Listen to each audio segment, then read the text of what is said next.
Hello বন্ধুরা, শুভ দুপুর। তা আপনাদের সামনে আবার রান্নার ভিডিও নিয়ে আমি চলে এসেছি প্রতিদিনকার মতন আজকেও। তা দেখতেই পাচ্ছেন, প্রথমে আমি সজনে ডাঁটাটা আলু দিয়ে বেগুন দিয়ে মায়ের জন্য নিরামিষ রান্না করে দিচ্ছি প্রথমেই। কারণ সজনে ডাঁটাটা প্রত্যেক দিনই রান্না করতে দেখা যায়, কারণ হচ্ছে আমাদের বাড়ির সজনের গাছ আছে।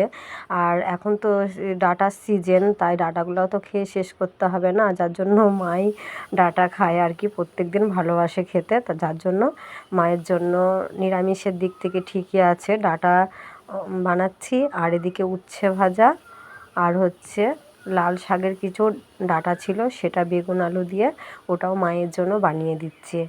তা এই হলো আজকে দুপুরের মেনু। তা এদিকে নিরামিষগুলো আমি রান্না করে নিচ্ছি আগেই। তা এদিকে ডাঁটাটাকে আমি ভালোভাবে তেলের ওপরে পাঁচফোড়ন দিয়ে ভেজে নিচ্ছি, হলুদ আর নুন দিয়ে। তারপরে আমি একটু আদা লঙ্কা বাটা জিরে বাটা দিয়ে দিয়েছি। লাস্টে নামানোর সময় কয়েক দানা চিনি দিয়ে দিয়েছি। তাই এবার আমি ডাঁটা চচ্চড়িটা নামিয়ে ফেলবো। এরপর আমি মাংসটা বানাবো, যার জন্য আমি লাল লাল করে আলুগুলোকে ভেজে নিচ্ছি তেলে। এবার গোটা গরম মশলা, তেজপাতা, শুকনো লঙ্কা, পেঁয়াজ সব আমি দিয়ে দেবো তেলের ওপর। একটু ভাজা ভাজা হয়ে গেলে মাংসটা দিয়ে দেবো আমি। তা এদিকে মাংসটা দেওয়া হয়ে গেলে হলুদ আর নুন দিয়ে নেব। তা মাংসটাকে একটু ভালো করে ভেজে নেব। তা মাংসটা একটু লাল লাল করে ভালো করে ভেজে নিয়ে তারপর বাকি মশলাটা দেব।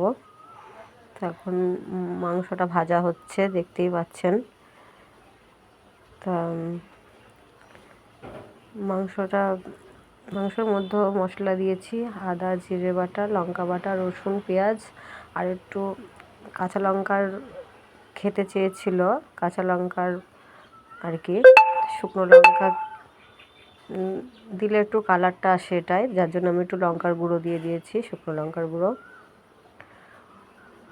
তো এদিকে মাংসটা ভাজা হচ্ছে, তো দেখতেই পাচ্ছেন মাংসটা ভালোভাবে একটু আমি ভাজা করে নেব, কারণ মাংসটা ভেজে রান্না করলে একটু টেস্ট আলাদা হয় আর কি।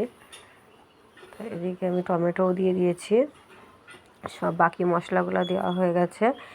এবার আমি ভালোভাবে মাংসটাকে কষিয়ে নেব, যাতে কাঁচা মশলার গ্যাসটা না থাকে আর কি। তা কষানো হয়ে গেছে, পরিমাণ মতন একটু মশলার জলটা আমি দিয়ে দিয়েছি। তা মশলার জল দিয়ে কষানো হয়ে গেছে, এবার জল দিয়ে দিয়েছি আমি পরিমাণ মতন আলু সেদ্ধ হওয়ার জন্য। তা এদিকে ঝোল ফুটছে, আমি গরম মশলা দিয়ে নামিয়ে ফেলবো। এই হলো আজ দুপুরের মেনু।